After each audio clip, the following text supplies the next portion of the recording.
Alam mo yung pakiramdam na kahit ibigay mo na ang lahat, parang kulang pa rin, parang kahit anong gawin mo, hindi ka pa rin sapat?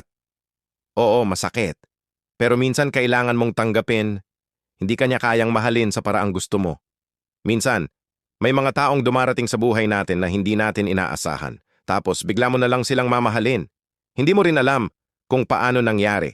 Basta naramdaman mo na lang. Pero ang masakit, hindi nila kayang ibalik yung pagmamahal na ibinuhos mo sa kanila. Hindi dahil masama sila. Hindi dahil kulang ka. Pero dahil hindi ikaw ang taong gusto nilang mahalin. Ginawa mo ang lahat. Pinilit mong intindihin siya kahit hindi mo na maintindihan ang sarili mo. Pumayag kang maghintay. Kahit hindi ka naman sigurado kung may hinihintay ka pa ba. Binago mo ang sarili mo. Tinanggap mo siya kahit may mga lamat na siya. Pinili mong manatili. Kahit unti-unti ka nang nawawala.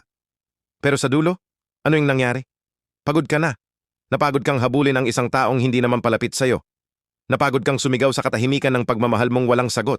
Napagod kang umasa sa mga salitang hindi niya kailanman binigkas. At saka mo lang na-realize na kahit gaano mo siya kamahal, hindi mo siya mapipilit kung hindi ikaw ang pinipili niya. Minsan, mahal ka nga niya, pero hindi sa paraang gusto mo. Mahal ka niya, pero bilang kaibigan lang.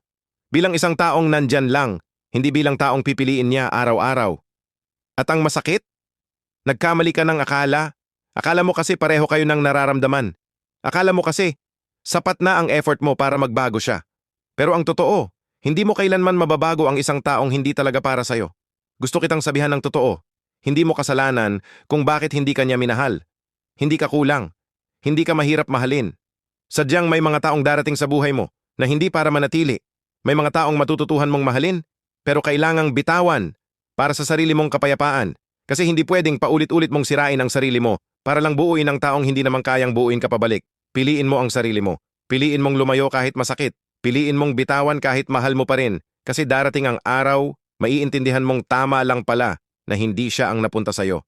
Maiintindihan mong may mga taong darating na mamahalin ka ng hindi mo kailangang patunayan ang sarili mo.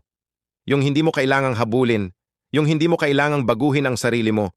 Yung pipiliin ka, araw-araw. Mahal mo siya. Alam ko, ramdam ko. Pero kailangan mo ring mahalin ang sarili mo. Hindi mo siya kailangang kalimutan agad. Pero sana, bitawan mo na yung sakit. Bitawan mo na yung pag-asang babalik pa siya. Bitawan mo na, kasi deserve mong maging masaya. Deserve mong mahalin sa paraang gusto mo. Sa huli, hindi siya ang nagkulang. Hindi rin ikaw. Sadyang hindi lang talaga kayo para sa isa't isa. At okay lang yon. Dahil balang araw, may darating din na marunong magmahal ng buo, ng tama, ng totoo.